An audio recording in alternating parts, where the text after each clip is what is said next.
الحمد للہ وکفی والصلاة والسلام علی عباده الذین اصطفی خصوصاً علی افضلهم وخاتم النبیین محمد الامین وعلی آلہ وصحبہ اجمعین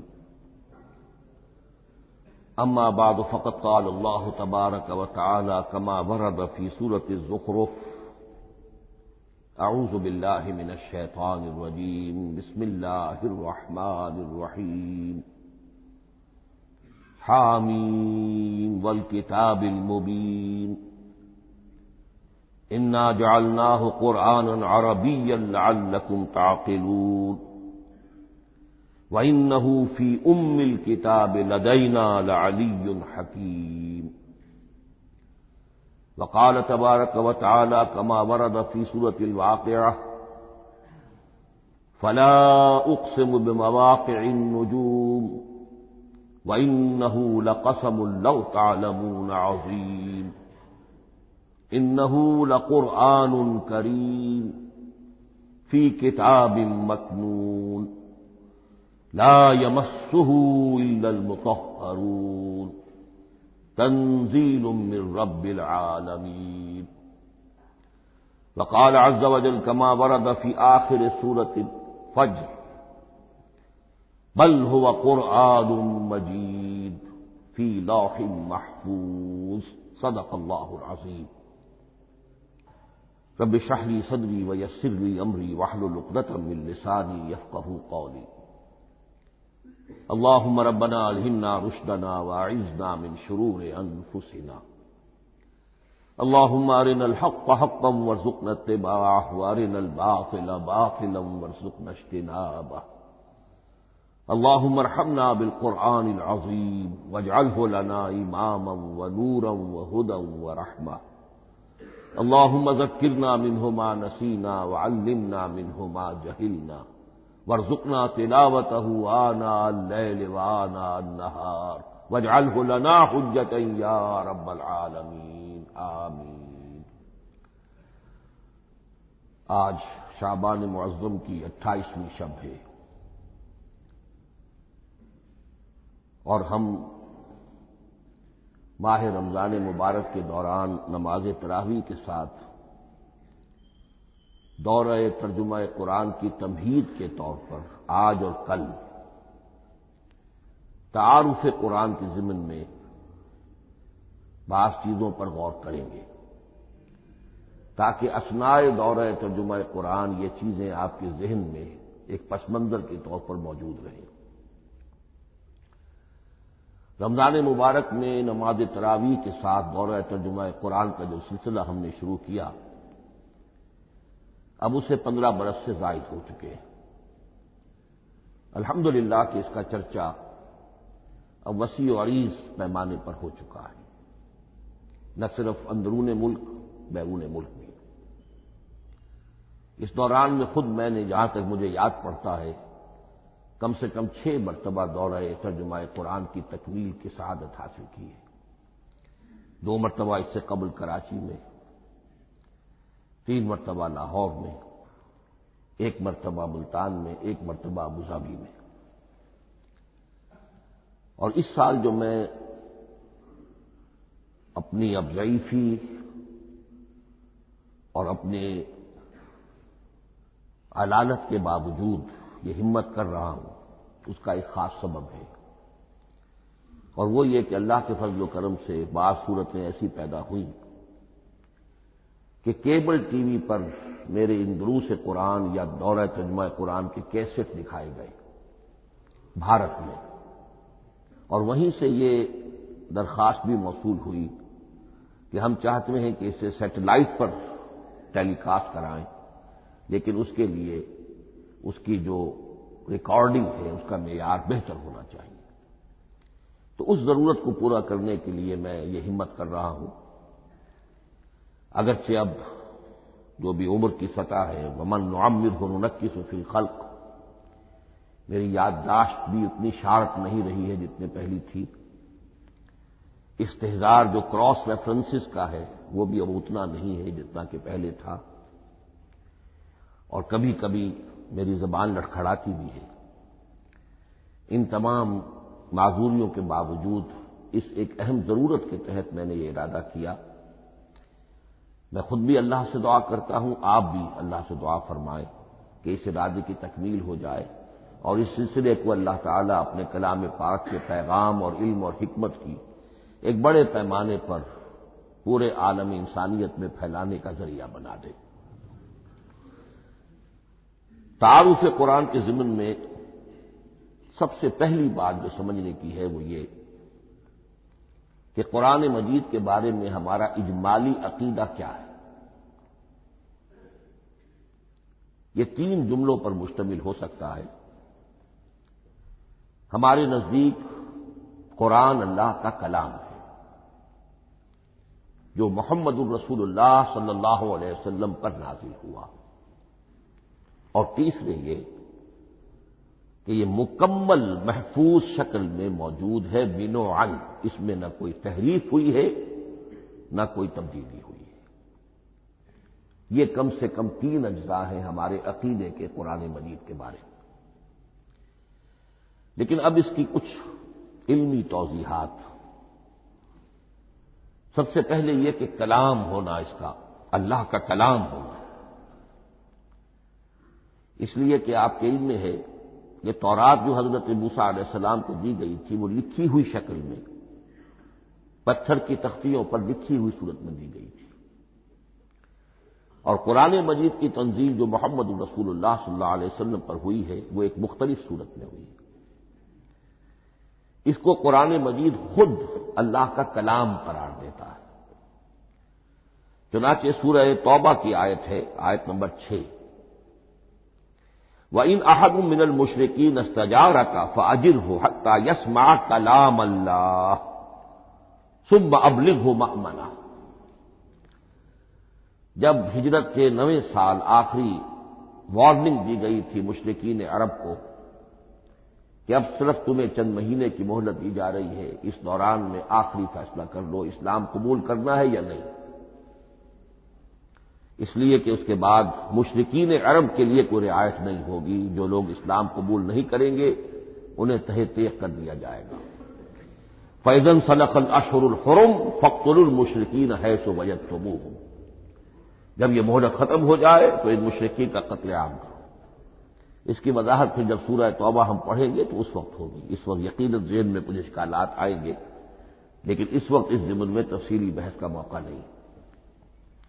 اب اس میں ایک استثناء رکھا گیا کہ ایک مشرک ہے وہ چاہتا ہے کہ اتنا بڑا چیلنج جو ہمیں دے دیا گیا تو ہمیں موقع دیا جائے کہ ہم آئیں، آپ کے پاس بیٹھیں، کچھ دن رہیں، اللہ کا کلام سنیں، آپ کیا بات منوانا چاہتے ہیں، اس کے لیے کیا دلائل ہیں، اس کو اچھی طرح سمجھیں، اس کا ہمیں موقع ہونا چاہیے۔ اس کے لیے یہ آیت نازل ہوئی کہ وَإِنْ أَحَدٌ مِّنَ الْمُشْرِكِينَ اسْتَجَارَكَ، اے نبی اگر ان مشرکین میں سے کوئی شخص آپ سے پناہ طلب کرے فَأَجِرْهُ، اسے پناہ دیجیے، حَتَّىٰ يَسْمَعَ كَلَامَ اللَّهِ، یہاں تک کہ وہ اللہ کا کلام سن لے، ثُمَّ أَبْلِغْهُ مَأْمَنًا، پھر یہ بھی نہیں کہ اسی وقت اسے کہا جائے کہ تم مانتے ہو یا نہیں مانتے، نہیں، پھر اسے اس کے امن کے مقام پر پہنچا دو۔ یہ جو آیت ہے اس میں لفظ کلیئر آ گیا کہ قرآن مجید اللہ کا کلام ہے۔ لیکن اب اسی تل کے اوٹ میں پہاڑ والا مسئلہ ہے، ٹپ آف آئس برگ، اس کے نیچے وہ کتنا بڑا تودا ہوتا ہے۔ کلام جو ہے اللہ تعالی کی صفت ہے، اور یہ بڑا مسئلہ گہرا ہے، اور علم کلام کا ایک بڑا پیچیدہ مسئلہ ہے کہ ذات باری تعالی اور اس کی صفات کے مابین کیا ربط و تعلق ہے۔ آیا صفات ذات کا جز ہیں، جزو لا ینفک ہیں، حصہ ہے، یا کچھ زائد بر ذات، جس کو علامہ اقبال نے ایک جگہ کہا ہے صفات ذات حق، حق سے جدا یا عین ذات۔ یہ ہمارے علم کلام کا ایک بڑا پیچیدہ مسئلہ ہے، لیکن یہ کہ اس میں متکلمین کا جو تقریباً اجماعی فیصلہ ہے وہ 2 لفظوں میں آتا، لا عین ولا غیر، اللہ کی صفات نہ تو اس کی ذات کا عین ہے نہ اس کی ذات سے غیر ہے، بہت پیچیدہ شکل ہے، اور یہ بھی اس وقت کا میرا موضوع نہیں ہے، میں صرف کسی اور موضوع کے لیے صرف حوالے دے رہا ہوں۔ بہرحال قرآن مجید کا جو تعلق ہے ذات باری تعالی کے ساتھ، وہ اس مسئلے سے بخوبی واضح ہو جاتا ہے کہ چونکہ یہ اللہ تعالی کی صفت ہے، اور صفت کو ہم یہ نہیں کہہ سکتے کہ وہ ذات باری تعالی سے جدا ہے، یہ بھی نہیں کہہ سکتے کہ اس کی ذات کا جزو لا ينفک ہے۔ کچھ اسی طرح کا تعلق ہے قرآن مجید کا ذات باری تعالی کے ساتھ، لیکن یہ مسئلہ قرآن مجید میں خود بیان ہوا، اور سورہ حشر کی آیت میں تو یہ فرمایا گیا، اللہ تعالیٰ نے اپنے اس کلام کی عظمت کو یوں بیان کیا، وہ عظمت کما ہیا، جیسے کہ وہ فی الواقع ہے، اور جس کا کہ گویا کہ پورا ادراک ہمارے لیے اپنی بہت سی محدودیتوں کی وجہ سے ممکن نہیں ہے، لیکن ایک تمثیل کے پیرائے میں سمجھایا، لو انزلنا ھذا القرآن علی جبل لرأیتہ خاشعا متصدعا من خشیۃ اللہ وتلک الامثال نضربها للناس لعلهم یتفکرون۔ اگر ہم نے اس قرآن کو کسی پہاڑ پر اتار دیا ہوتا تو تم دیکھتے کہ وہ دب جاتا اور پھٹ جاتا اللہ کے خوف سے۔ اور یہ مثالیں ہیں جو ہم لوگوں کے لیے بیان کرتے ہیں تاکہ وہ غور کریں، تدبر کریں، سمجھیں۔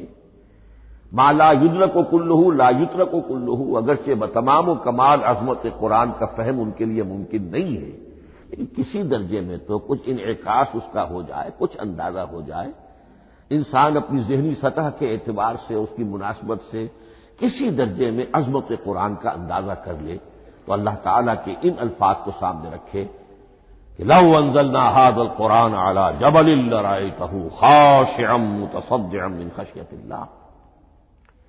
اب اس آیت کو سمجھنے کے لیے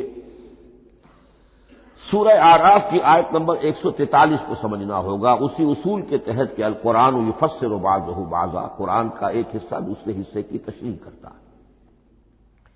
وہاں یہ واقعہ بیان ہوا ہے کہ حضرت موسیٰ علیہ السلام کو جب اللہ تعالیٰ نے کوہ طور پر طلب فرمایا 30 راتوں کے لیے، جس میں بعد میں 10 کا اضافہ کر کے وہ ایک 40 رات کا ایک کورس بنا، دن رات،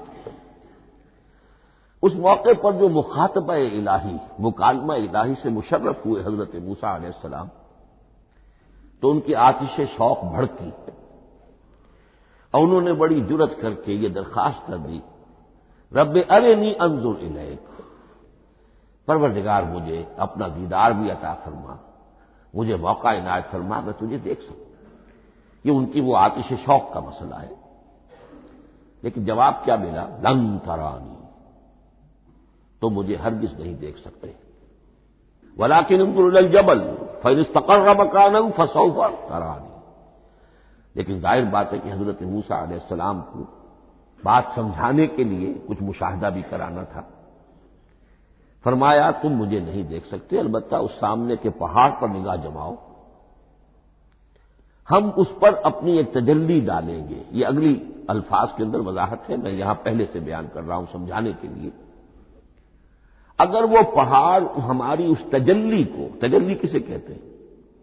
جلا، روشنی، تو اللہ تعالی کی طرف سے وہ خاص اس کے نور کا جب پرتو ہوتا ہے کسی شے پر تو وہ اس کی تجلی ہے۔ ہم اپنی ایک تجلی اس پہاڑ پر ڈالیں گے، اگر وہ اس کو جھیل جائے، اپنی جگہ کھڑا رہ جائے، تو تم سمجھنا کہ شاید تم بھی ہمیں دیکھ سکو۔ فلما تجلی ربہ للجبل، اب یہاں وہ لفظ آ گیا، جب اللہ نے تجلی اپنی پہاڑ پر ڈالی، جعلہ دکا وخر موسیٰ صعقا، وہ پہاڑ ریزہ ریزہ ہو گیا اور حضرت موسیٰ بے ہوش ہو کر گر گئے۔ اب یہ بے ہوش ہو کر گر جانا، جبکہ وہ تجلی براہ راست بھی نہیں ہے، بالواسطہ ہے۔ مشاہدہ جو کر رہے حضرت موسیٰ وہ بالواسطہ ہے، تجلی پہاڑ پر ہے، لیکن یہ کہ اس کا بھی بالواسطہ اس کا جو ہوا ہے، اس کی جو تاثیر ہوئی حضرت موسیٰ علیہ السلام پر کہ وہ اس کی تاب نہ لا سکے اور بے ہوش ہو کر گر گئے۔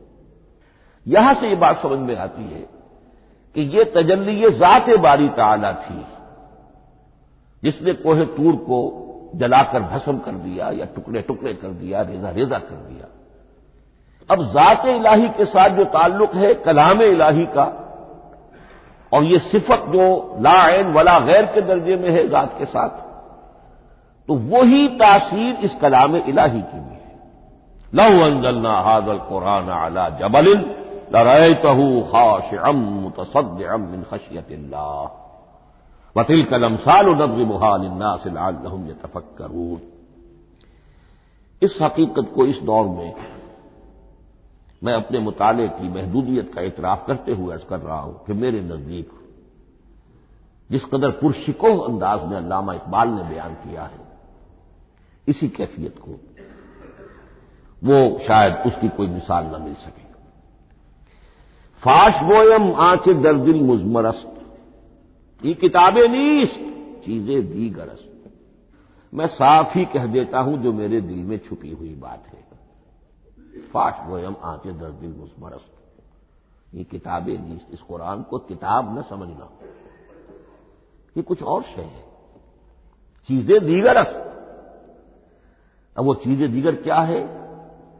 وہی جو میں نے عرض کیا، ذات باری تعالی اور کلام کا صفت باری تعالی ہونا، اس کے بنا پر جو مناسبت ہے، جو قرب ہے، جو مشابہت ہے۔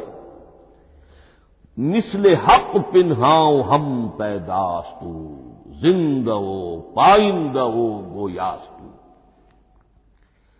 اس کلام میں اللہ تعالی کی ساری صفات کا انعکاس موجود ہے۔ یہ بات ویسے بھی سمجھ میں آتی ہے، کوئی شخص ذرا گفتگو کرے، چند جملے جب وہ ادا کرے گا اپنی زبان سے تو معلوم ہو جائے گا کہ اس کے فہم کا، اس کی دانش کا، اس کے مطالعے کا حدود اربع کیا ہے اور اس کے ذہن کی سطح کیا، سمجھ میں آ جائے گی بات۔ اس لیے کہ کلام جو ہے وہ متکلم کی پوری شخصیت کی عکاسی کر رہا ہوتا ہے۔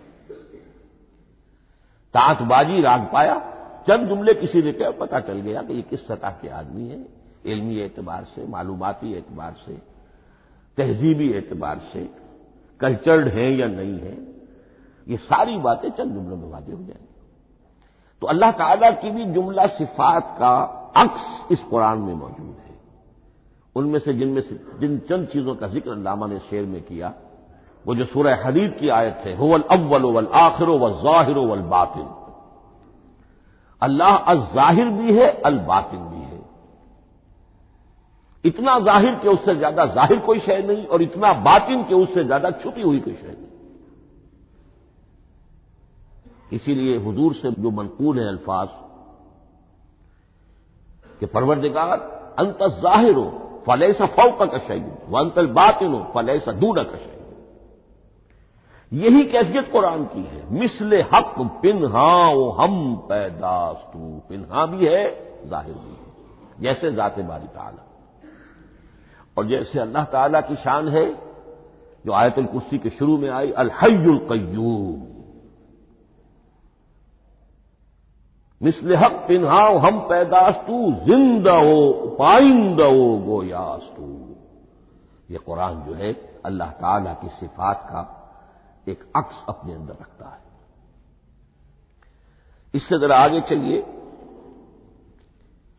کلام کے بارے میں۔ اب کلام الہی ظاہر بات ہے کہ صفت ہے، اور صفت قدیم ہے، اللہ کی صفات حادث نہیں ہے،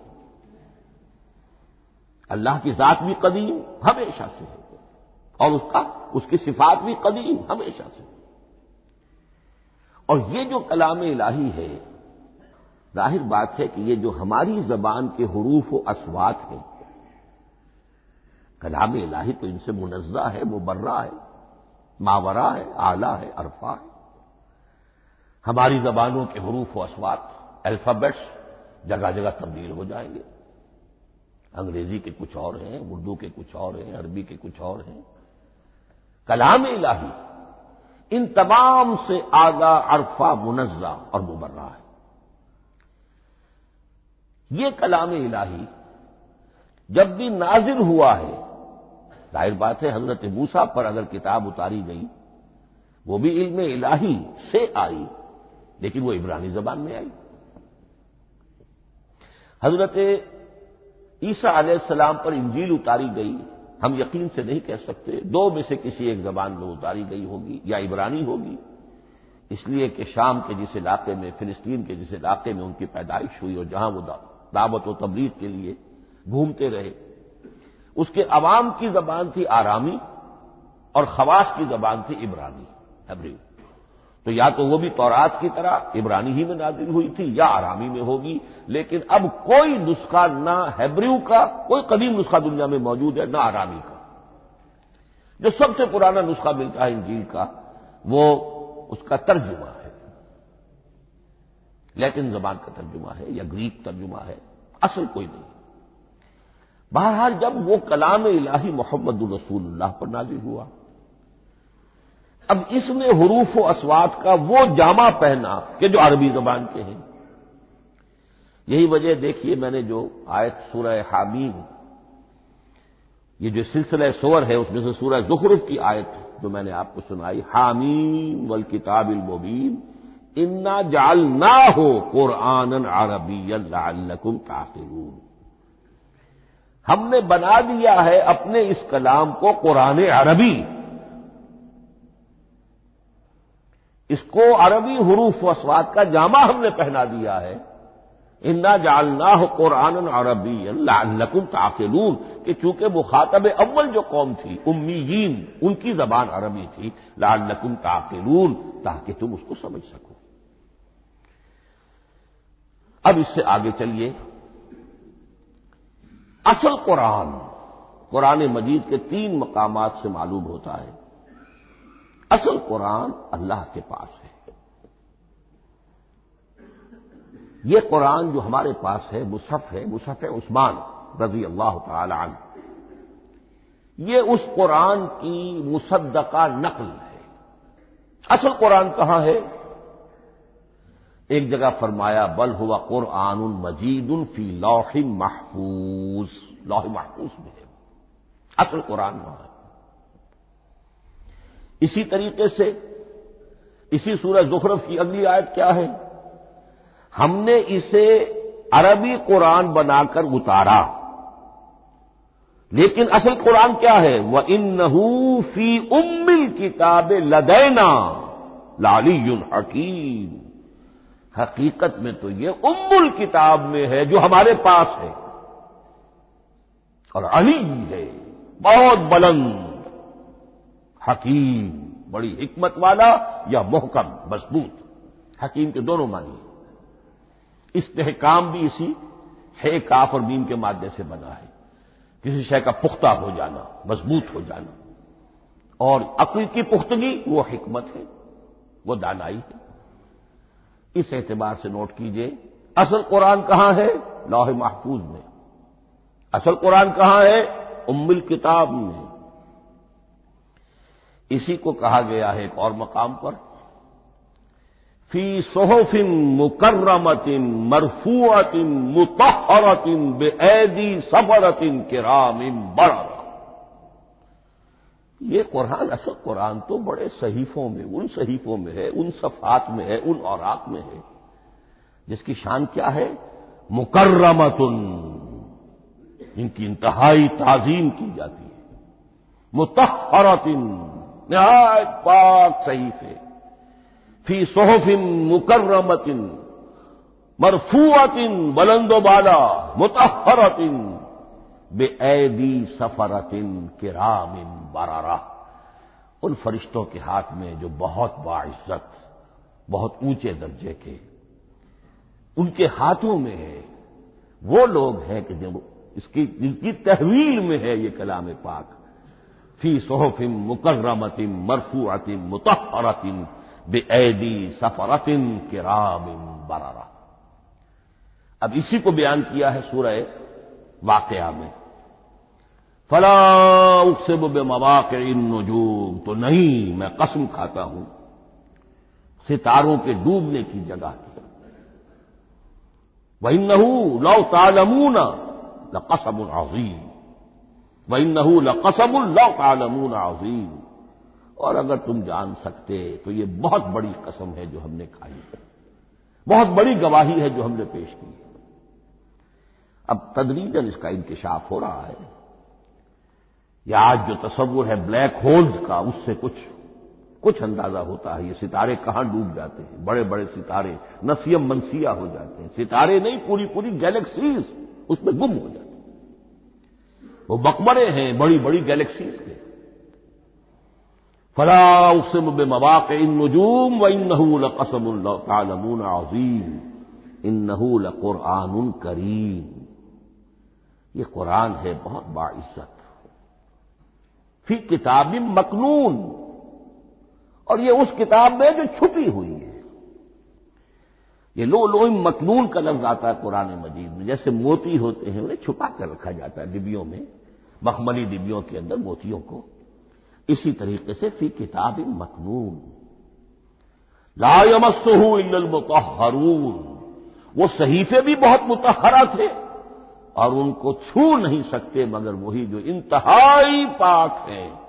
ملائکہ مقربین، جن کے قریب سے بھی ہو کر معصیت یا گناہ کا کوئی تصور تک نہیں گزر سکتا، وہ ہیں جو اس کو چھوتے ہیں. ان کے ہاتھوں میں ہے، ان کی تحویل میں ہے. یہ ہے وہ چیزیں کہ جس سے اندازہ ہوا کہ اصل قرآن کہاں ہے. یہ جو ہمارے پاس ہے در حقیقت یہ نقل مطابق اصل ہے، مصدقہ نقل ہے. اب اس میں آپ سے عرض کر دوں کہ ایک بہت خوبصورت بات ہمیں جو ملتی ہے، تورات میں جو استثناء، جو صفر استثناء ہے ڈیوٹرانومی، اس کے 18ویں باب میں 18ویں اور 19ویں آیات جو ہیں اس میں ذکر موجود ہے. میں ان کے لیے انہی کے بھائیوں میں سے تیری مانند ایک نبی برپا کروں گا. اللہ تعالیٰ کلام فرما رہے ہیں یہاں حضرت موسیٰ علیہ السلام سے. آج بھی موجود ہے اولڈ ٹیسٹمنٹ ڈیوٹرانومی یا کتاب استثناء، صفر استثناء، اس کا 18واں باب، اس کی 18ویں اور 19ویں آیات جب چاہیں جا کر دیکھیں. میں ان کے لیے ان کے بھائیوں ہی میں سے تیری مانند ایک رسول اٹھاؤں گا. میں ان کے لیے انہی کے بھائیوں میں سے تیری مانند ایک نبی برپا کروں گا اور اپنا کلام اس کے منہ میں ڈالوں گا، اور جو کچھ میں اس سے کہوں گا وہی وہ ان سے کہے گا. یہ ہے جو پیشین گوئی ہے محمد الرسول اللہ صلی اللہ علیہ وسلم کی. اور یہاں وہ فرق واضح کر دیا گیا، اے موسیٰ تم سے تو یا تو ہم نے کلام کیا ہے یا تمہیں جو کتاب دی ہے وہ لکھی ہوئی دی ہے، لیکن جو نبی تیری ہی مانند میں برپا کروں گا. اب اس میں بھی نوٹ کرنے کی بات ہے کہ حضرت موسیٰ کے مشابہ نبی اکرم صلی اللہ علیہ وسلم کے سوا کوئی نبی نہیں. صاحب کتاب وہ بھی تھے، صاحب کتاب محمد بھی ہے. صاحب امت وہ بھی تھے اور صاحب امت محمد رسول اللہ. تیری مانند صاحب شریعت. حضرت عیسیٰ صاحب شریعت نہیں تھے، شریعت موسوی ہی کو نافذ کرنے کے لیے آئے تھے. ان کی حیثیت دین موسوی کے مجدد کی تھی. ویسے نبی تھے، اللہ کے فضل و کرم سے نبی تھے، اس میں کوئی شک نہیں، رسول تھے. لیکن یہ کہ ان کے کام کی نوعیت کیا تھی، اس لیے کہ کوئی نئی شریعت لے کر نہیں آئے. اب بھی انجیل میں الفاظ موجود ہیں، don't think I have come to destroy law. یہ موزائک لا جسے یہ کہتے ہیں شریعت موسوی، وہ تم پر نافذ رہے گی، تم اس کی پابندی کرو گے. چونکہ صاحب شریعت رسول یا موسیٰ یا محمد صلی اللہ علیہ وسلم علیہ الصلوۃ والسلام. تو میں ان کے بھائیوں میں سے، اب بھائی کون ہوں گے؟ ظاہر بات ہے بنی اسرائیل، ان کے کزنس کون ہیں؟ بنی اسماعیل. بنی اسرائیلی تو جو بھی نبی ہے وہ انہی میں سے ہے، ان کے بھائیوں میں سے. تو بھائی تو ہوگا، ان کا کزن ہوگا. اب وہ کون ہے؟ بنی اسماعیل.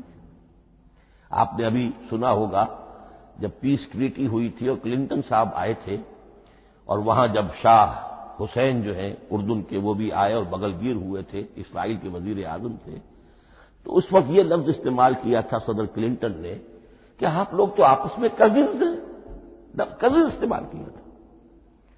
تو ان کے بھائیوں میں سے گویا کہ غیر اسرائیلی جو ان کے قریب ترین قرابت دار ہوں گے وہ بنو اسماعیل ہیں. تیرے مانند صاحب شریعت نبی میں برپا کروں گا، لیکن اس پر جو میرا کلام اترے گا وہ کس شکل میں اترے گا؟ میں اپنا کلام اس کے منہ میں ڈالوں گا اور پھر وہ جو کچھ کہے گا وہ وہی کہے گا جو میں نے کہا ہے۔ اب اس کے حوالے سے ایک بہت اہم بات سمجھ لیجئے، قرآن مجید کے دو اہم مقامات کی وضاحت اس سے ہو جائے گی۔ یہ کلام اللہ، قرآن مجید میں اس کو قول جبرائیل بھی کہا گیا ہے۔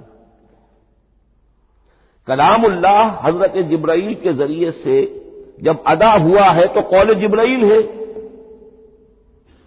اور پھر جب وہ محمد الرسول اللہ کی زبانی ادا ہوا تو قول رسول ہے، قول محمد ہے صلی اللہ علیہ وسلم۔ یہ قول اللہ بھی ہے، قول جبرائیل بھی ہے، اور قول محمد بھی ہے بیک وقت۔ یہ بات دیکھیے سورہ انفطار میں اذا السماء انفطرت، اس میں یہ جو الفاظ آئے ہیں انہ لقول رسول کریم، سورۃ تکویر اذا الشمس كورت، انہ لقول رسول کریم ذی قوت عند ذی العرش مکین مطاع ثم امین وما صاحبکم بمجنون۔ یہ یہاں پر حضرت جبرائیل کا ذکر ہو رہا ہے۔ وما ہوا بقول شیطان الرجیم، محمد تک اس قرآن کو لانے والا تو وہ بلند پائے کا فرشتہ ہے، یہ کوئی شیطان رجیم نہیں ہے۔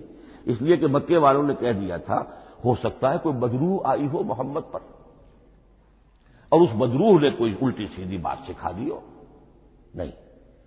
انہ لقول رسول کریم، یہاں رسول کریم کون ہے؟ حضرت جبرائیل۔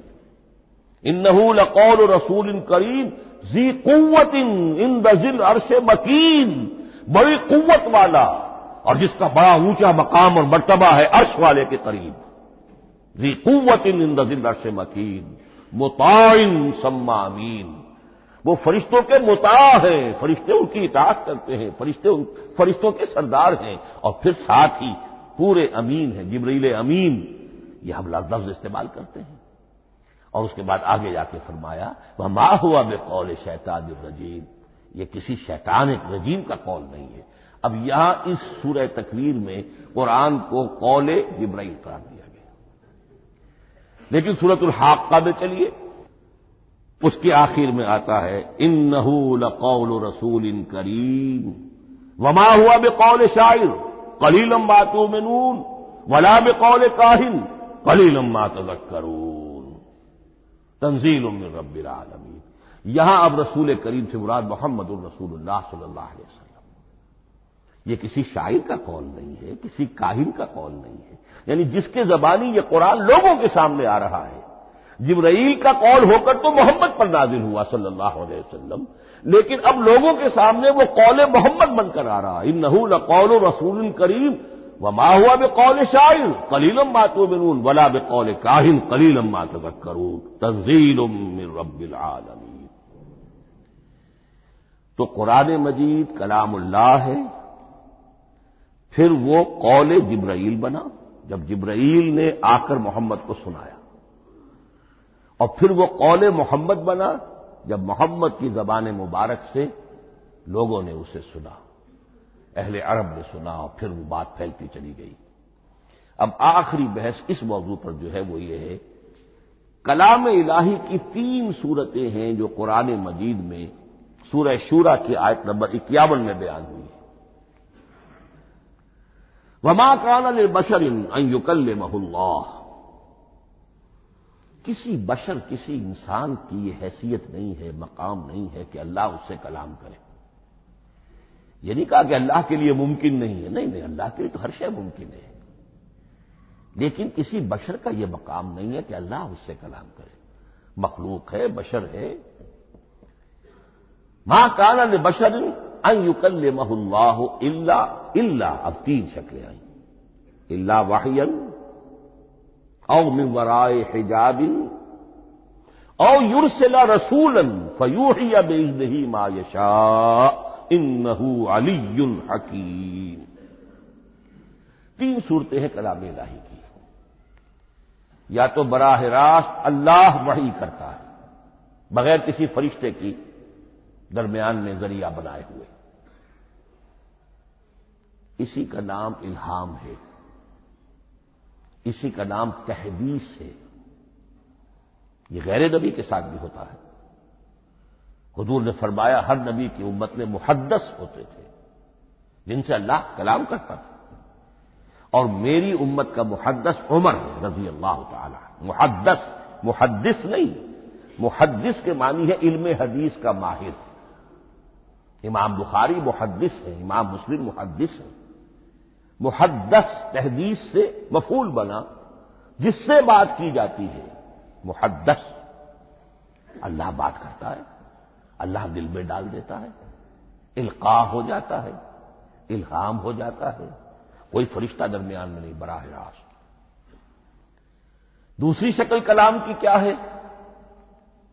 او من ورائے حجاب، یہ ہمارے علم کی حد تک صرف حضرت موسیٰ علیہ السلام کی شان ہے، استثنائی شان ہے۔ وَكَلَّمَ اللَّهُ مُوسَىٰ تَكْلِيمًا، اور موسیٰ کے ساتھ تو اللہ نے کلام فرمایا جیسے کہ کلام کیا جاتا ہے۔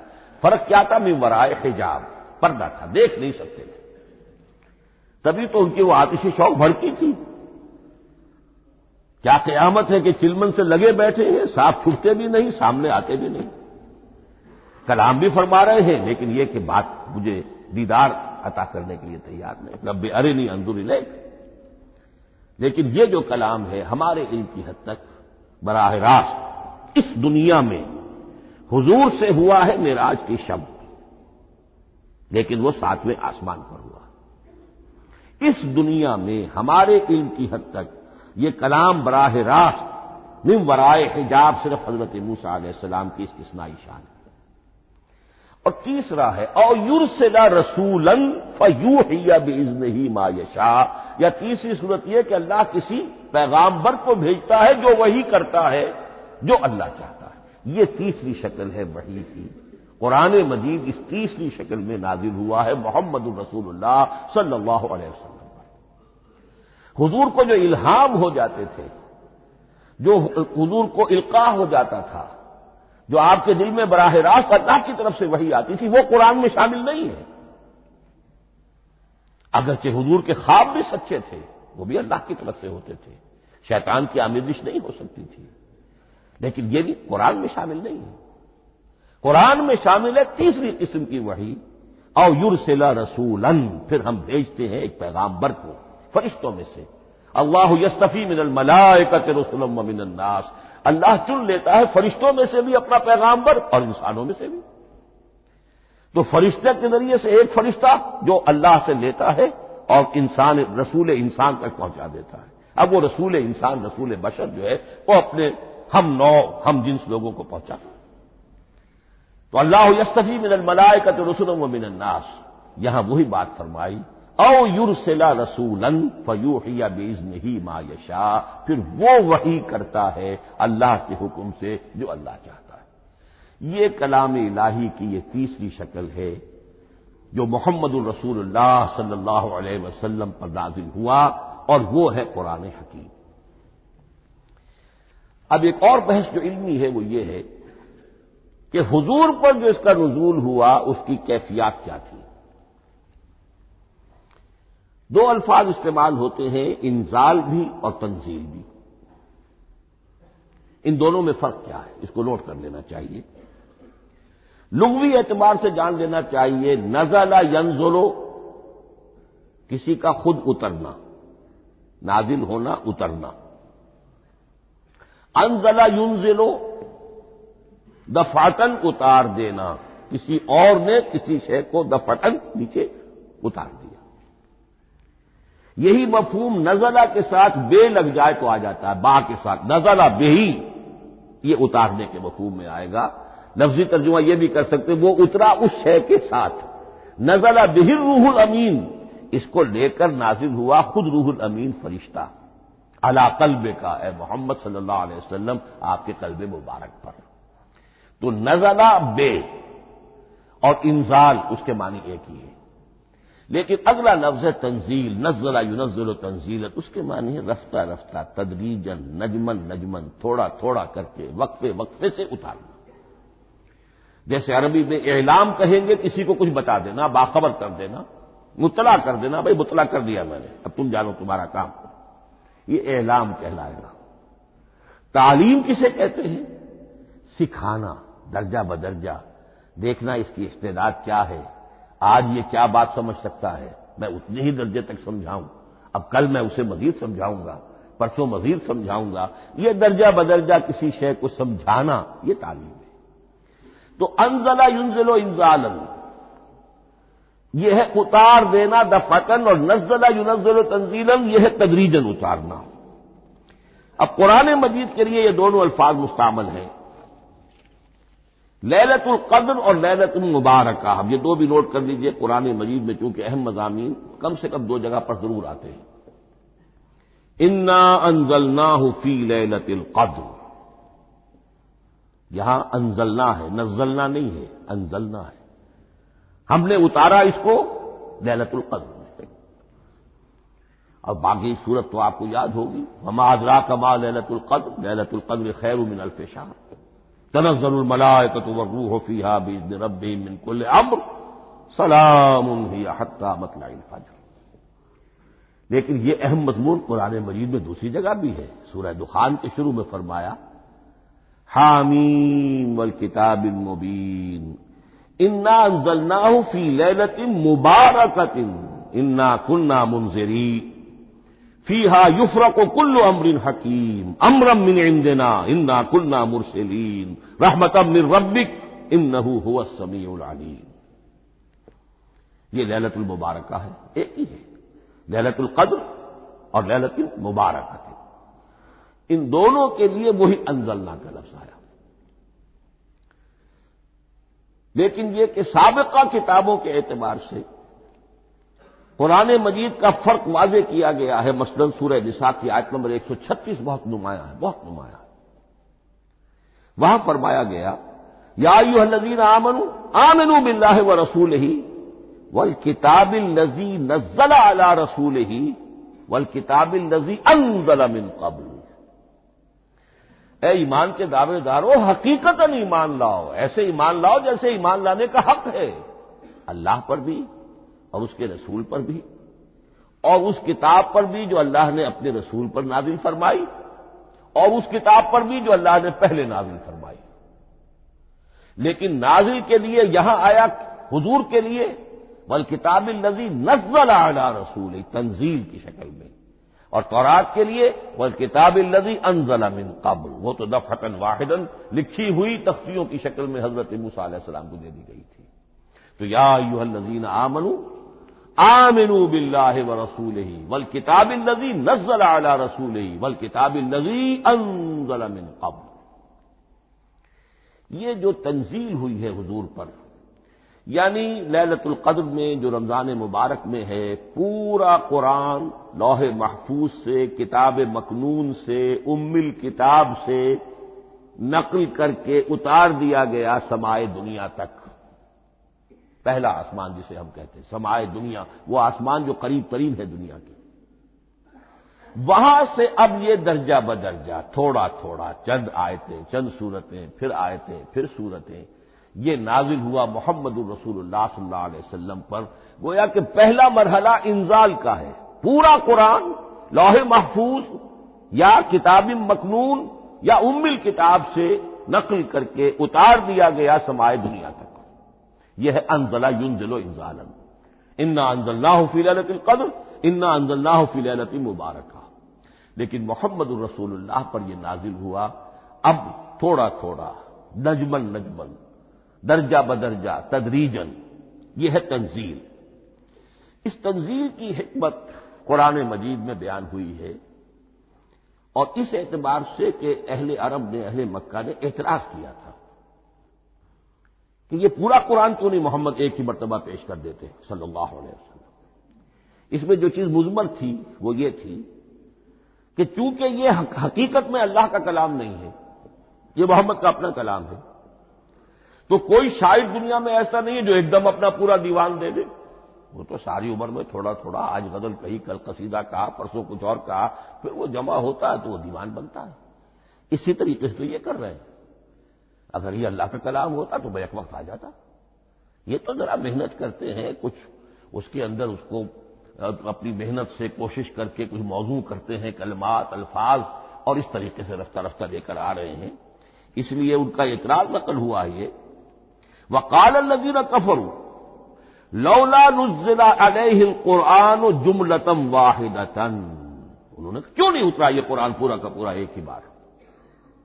یہ اعتراض تھا۔ اس اعتراض کے جو جوابات دیے گئے ہیں وہ نوٹ کیجیے کہ لوگوں کے حق میں یہ مفید ہے، یہ پورے قرآن کا تحمل ایک وقت میں کر نہیں سکتے۔ یہ پورا قرآن تو ایک ہی مرتبہ اگر پہاڑ پر بھی اتار دیا جاتا تو وہ پھٹ جاتا، دب جاتا۔ وَقُرْآنًا فَرَقْنَاهُ لِتَقْرَأَهُ عَلَى النَّاسِ عَلَى مُكْثٍ وَنَزَّلْنَاهُ تَنزِيلًا، سورہ بنی اسرائیل آیت 106۔ یہ وہ قرآن ہے ہم نے جس کو ٹکڑے ٹکڑے کر کے فرق نہ ہو، فرق توڑ دینا، تھوڑا تھوڑا کر کے ہم نے کر دیا، لِتَقْرَأَهُ عَلَى النَّاسِ عَلَى مُكْثٍ، تاکہ آپ اسے پڑھ کر سنائے لوگوں کو وقفے وقفے سے، تاکہ وہ سہار سکیں، سنبھال سکیں، برداشت کر سکیں۔ وَنَزَّلْنَاهُ تَنزِيلًا، اسی وجہ سے ہم نے اسے نازل کیا ہے بطرز تنزیل، بطرز انزال نہیں، بطرز تنزیل۔ وَقُرْآنًا فَرَقْنَاهُ لِتَقْرَأَهُ عَلَى النَّاسِ عَلَى مُكْثٍ وَنَزَّلْنَاهُ تَنزِيلًا۔ ایک حکمت تو ہو گئی عوام کے لیے، ایک حکمت خود رسول کے لیے صلی اللہ علیہ وسلم۔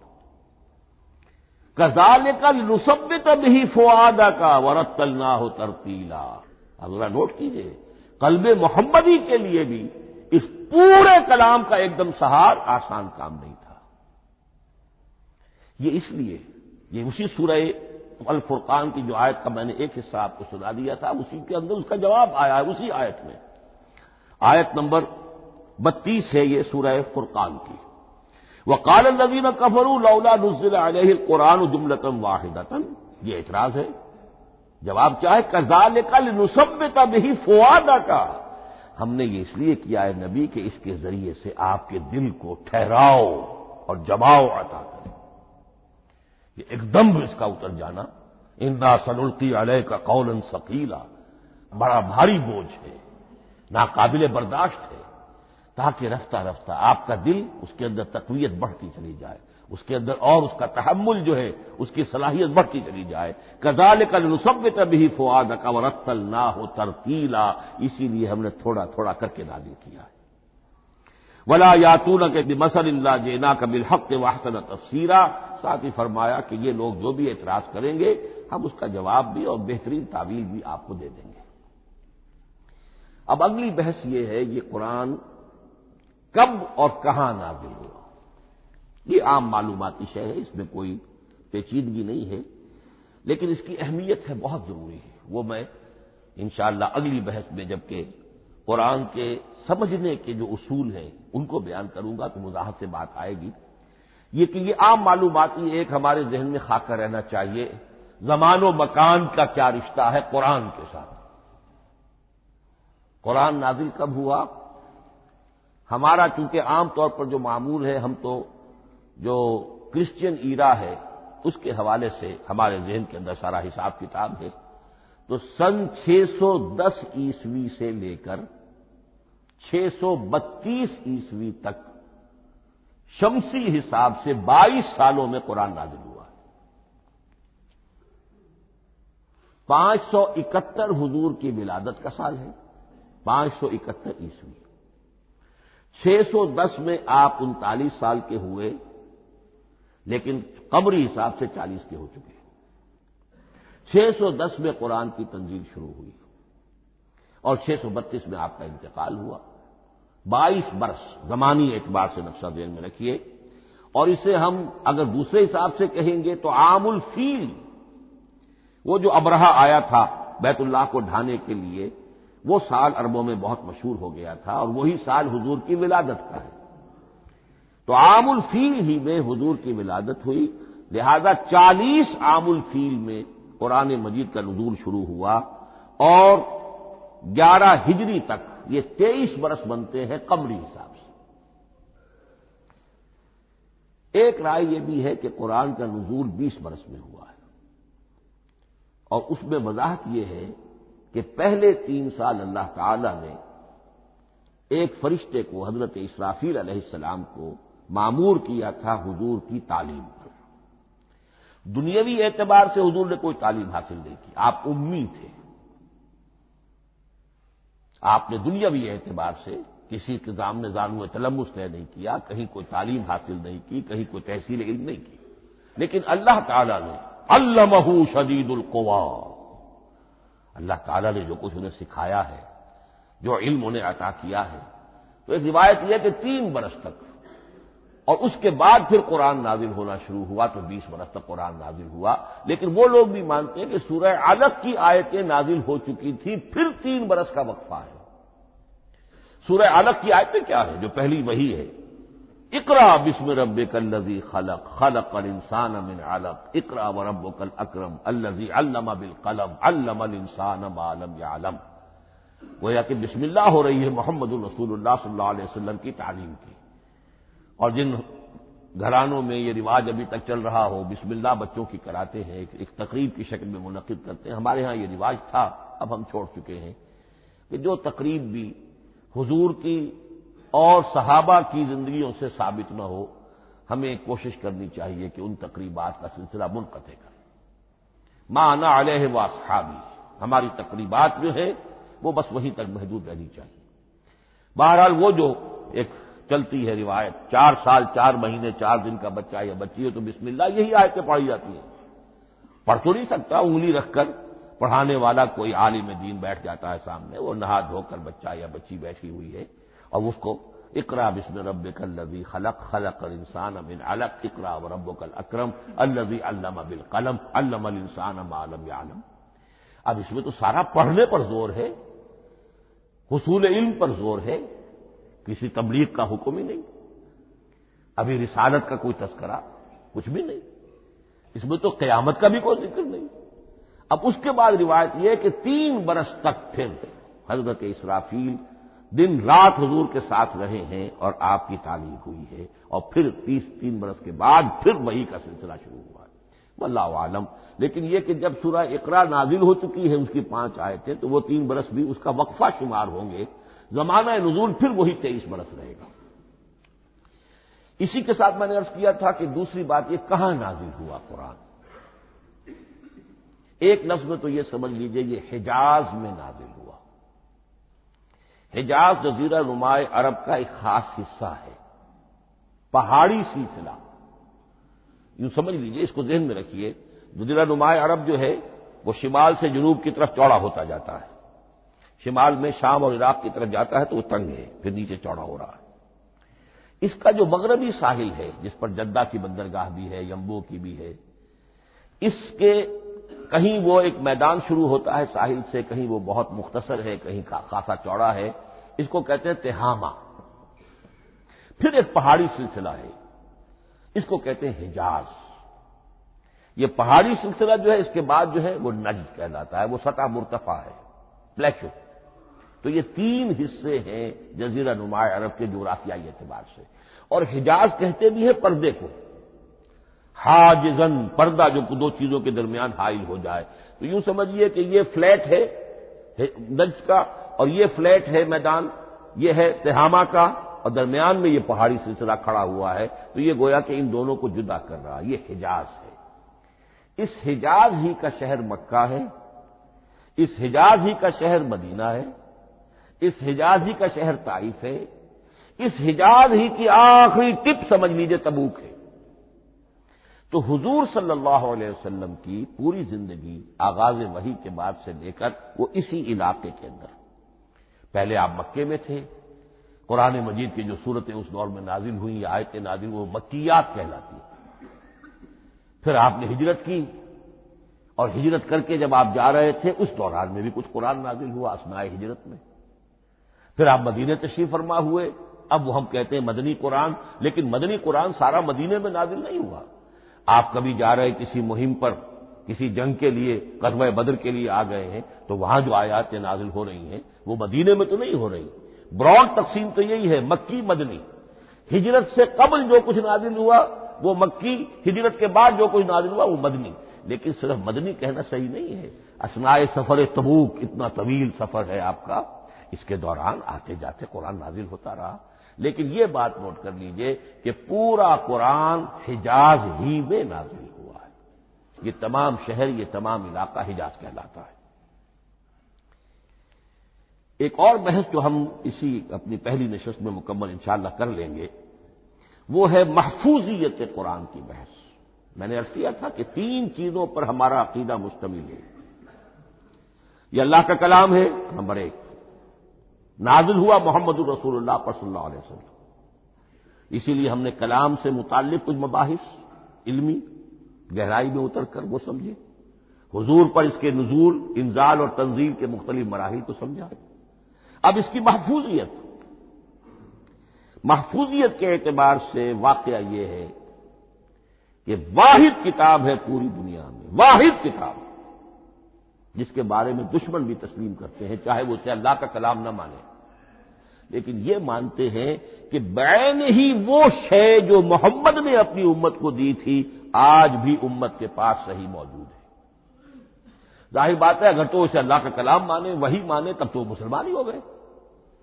وہ تو یہی کہتے ہیں کہ بہرحال محمد نے چاہے خود لکھا، تصنیف کیا، جو بھی کچھ کیا اس کو چھوڑ دیجئے، لیکن جو شے محمد نے اپنی امت کو دی تھی صلی اللہ علیہ وسلم بعین ہی وہ شے موجود ہے۔ تو یہ محفوظیت قرآن کی جو ہے، جبکہ کوئی اور دنیا کی کتاب اس کی مدعی ہی نہیں، تورات والوں کا سرے سے یہ دعویٰ ہی نہیں ہے۔ وہ تورات تو گم ہو گئی تھی نبوکدنضر کے حملے کے وقت، اس کے بعد سے دنیا میں تورات کا وجود نہیں ہے، اور پھر 100 برس کے بعد اپنی یادداشتوں سے مرتب کی ہے یہ تورات جو آج ہمارے سامنے ہے۔ انجیل کا جیسا کہ میں عرض کر چکا ہوں کوئی نسخہ جو ہے نہ عبرانی کا موجود ہے نہ آرامی زبان کا ہے۔ دنیا کی کوئی کتاب نہیں جو دعویٰ کر سکتی ہو یہ قرآن جو شروع ہوتا ہے ذالک الکتاب لا ریب فیہ، یہ دعویٰ دنیا کی کسی اور کتاب نے خود کیا بھی نہیں۔ اس کی بھی جس قدر پرشکوہ الفاظ میں علامہ اقبال نے اس کی ترجمانی کی ہے انہی کا حصہ ہے۔ حرف اورا ریب نئے، تبدیل نئے، آیش شرمندہ تعویل نئے۔ اس قرآن کے کسی حرف میں کوئی تحریف ہو جانا نہیں، امکان ہی نہیں، قطعی طور پر کسی لفظ کا بدل دیا جانا نہیں، حرف اورا ریب نئے، تبدیل نئے، اس میں کسی کا شک پر مبنی ہونا نہیں، آیش شرمندہ تعویل نئے۔ اس کی آیت کوئی بھی ایسی نہیں جسے تروڑا مروڑا جا سکے، یہ اپنی حفاظت خود کرتی ہے۔ لا یاتیہ الباطل من بین یدیہ ولا من خلفہ، حامیم السجدہ کی آیت نمبر 42، اس پر باطل حملہ آور ہو ہی نہیں سکتا۔ انا نحن نزلنا الذکر وانا لہ لحافظون، ہم ہی نے یہ الذکر نازل کیا ہے اور ہم ہی اس کی حفاظت کرنے والے ہیں۔ جہاں تک پہلے ٹکڑے کا تعلق ہے اس آیت مبارکہ کا، اس میں تو تورات بھی آئے گی۔ تورات کس نے نازل کی؟ اللہ نے نازل کی۔ انجیل کس نے نازل کی؟ اللہ نے نازل کی۔ انا انزلنا التوراۃ فیہا ھدی ونور، یہ سورہ مائدہ میں الفاظ ہیں۔ انجیل کے بارے میں بھی ہم نے انجیل عطا کی عیسیٰ کو، فیہ ھدی ونور، لیکن یہ کہ انا نحن نزلنا الذکر، اس کو اس قدر تاکید کے ساتھ کہہ کر وانا لہ لحافظون، اور ہم ہی اس کے محافظ ہیں۔ لیکن اس موضوع پر اہم ترین مقام جو ہے قرآن مجید کا وہ سورہ قیامہ کی یہ آیات ہے، لا تحرک بہ لسانک لتعجل بہ۔ جب قرآن نازل ہوتا تھا حضور جلدی جلدی زبان کو حرکت دیتے تھے، یاد کر لیں، مبادا کہیں بھول جاؤ، مبادا کوئی لفظ جو ہے تبدیل ہو جائے۔ یہ مشقت جو آپ جھیل رہے تھے اس سے اللہ نے روک دیا، از راہ شفقت اور محبت۔ لا تحرک بہ لسانک لتعجل بہ، ان علینا جمعہ وقرآنہ، ہمارے ذمے ہے اس کو جمع کر دینا، آپ کے سینے میں جمع کر دیں گے اس کو۔ اور صرف جمع کرنا نہیں، قرآن ترتیب، قرآن ہوتا ہے پڑھا جاتا ترتیب سے، یعنی ترتیب نزولی، یہ بعد میں ہماری علیحدہ بحث بھی آئے گی کہ ترتیب نزولی اور ہے، ترتیب مصحف اور ہے، یہ ترتیب بھی ہم کروا دیں گے، یہ بھی ہمارے ذمے ہے۔ ان علینا جمعہ وقرآنہ فاذا قرأناہ فاتبع قرآنہ، پھر جب ہم جس ترتیب سے پھر آپ کو پڑھائیں اسی ترتیب کی پیروی کیجیے۔ یہ جو ہے کہ قرآن کا جمع اور تدوین، یہ بھی اللہ تعالیٰ نے اس کی ضمانت لی، اور اس کی ترتیب بھی اللہ تعالیٰ ہی کی ضمانت سے ہے۔ اس اعتبار سے محفوظیت قرآن کے یہ دونوں پہلو ہمارے سامنے رہنے چاہیے۔ بارک اللہ لی ولکم فی القرآن العظیم ونفعنی وإیاکم بالآیات والذکر الحکیم۔